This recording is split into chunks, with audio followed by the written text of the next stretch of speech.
I'm all over the place with my thoughts. However, I find myself drifting off during my prayers, and I have to keep telling myself to focus. So generally, well, I could say this is in the realm of like if we are going to break down the Deen of Islam into the foundational uh, three foundational categories of Islam, Iman, and Ihsan, is that generally speaking, the aspect of the thoughts that we have in the prayer, they go into the realm of Ihsan. And so ultimately, um, probably the more difficult slash the more fruitful and more beneficial way of going about it would be to find a sheikh of tazkiyah, to find a sheikh of spiritual growth and development, and to follow him along the path of purification of the heart, which is definitely easier said than done. But uh, on a more like immediate practical aspect, is that our presence of heart within the prayer, generally speaking, is reflective of our dhikr of Allah outside of the prayer. Meaning that the more that we remember Allah outside the prayer, the more we'll be capable of remembering Allah when we're inside the prayer. And just to give as an example, it's not to say that this is your reality, but just the human reality is that if a person is going about their day-to-day lives, so like they're getting up, they're getting ready to go to work, and then they're on the train or in their car, they're listening to music, and then they get to work, and then they talk to their coworkers about the game last night, or this, that, and the third, and then they're talking about what they're going to have for lunch, and then they're thinking about um, all the work that they have to get done, and they're focused on trying to reply to these emails as quickly as possible, and so on and so on and so forth. But throughout that whole example, is there anything that you noticed? So the thing that, or should I say, was there anything that you didn't notice? And hopefully, based upon the question I was asked, what you noticed was not there was that, and nowhere in that example that I was giving did I mention Allah. Everything that I was mentioning was about the dunya, you know.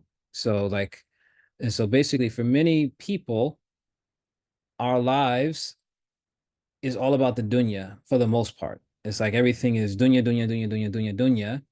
And then, alhamdulillah, if we're Muslim and Allah subhanahu wa ta'ala placed it into our hearts that we are going to be those who try to establish a prayer and so on and so forth, is that all of a sudden when the prayer time comes, we kind of have this thought that I'm going to completely remove all of that dunya that I was just engrossed in, and now I'm just going to be able to focus on my Lord subhanahu wa ta'ala.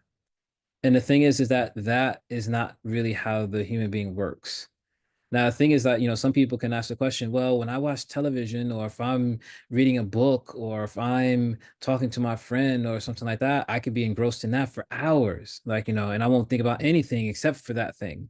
And the thing is that what I would say to that person is that it's still that same issue. All of that is dunya. And so your nafs, your ego, your desires, it inclines towards that dunya. So when you sit down and you watch television, or you read a book or something like that, and your nafs is all into it, that's because generally speaking, it's dunya. And so it's feeding right into it. And so the aspect of trying to answer the question is that what you have to do is that you have to try to combat that.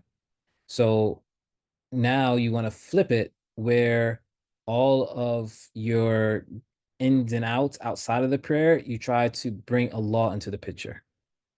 And so, and this can start off with just as simple as making a correct intention in everything that we do. And so, for example, I'm looking right now partially at a copy of the Book of Intentions by Imam Aidarus, one of the Yemeni scholars. So this is the book, if my background won't keep cutting it off. but the Book of Intentions by Habib Muhammad ibn Alawi ibn Amar al-Aydrus. And so even if we, go through even at a cursory level of looking at the different intentions that he mentions that we can make on different things. And so, for example, in I think somewhere here, he has an intention on drinking coffee. He definitely has an intention on drinking, period. Yeah, but then he has the intention of drinking tea and coffee. So for example, if I were to read from a portion of that, he says, and he just gives a list of four things to intend when drinking tea and coffee. To follow the example of some of the righteous Salaf in what they drink, to stimulate your body for the sake of worship, to bring joy to the host if visiting someone, and to comply with the appropriate adab and sunnah, meaning the appropriate etiquette and sunnah of drinking, particularly if it's like a hot coffee, a hot drink. So that when I'm drinking the coffee, I'm mindful, I'm not going to blow into the cup because that's not a part of the sunnah. That I'll take three small sips.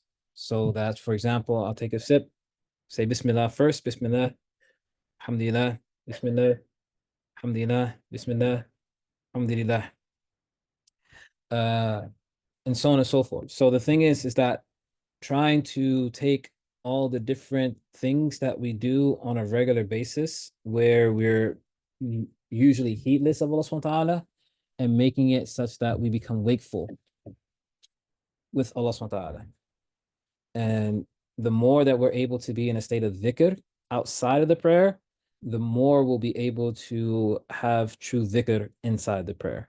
But as long as we're going off of our day, kind of like business as usual, where we almost go on autopilot and it's just about getting through the hustle and bustle of the dunya, then we will more than likely find that we will not be able to have that true focus in the prayer itself. Wallahu a'lam.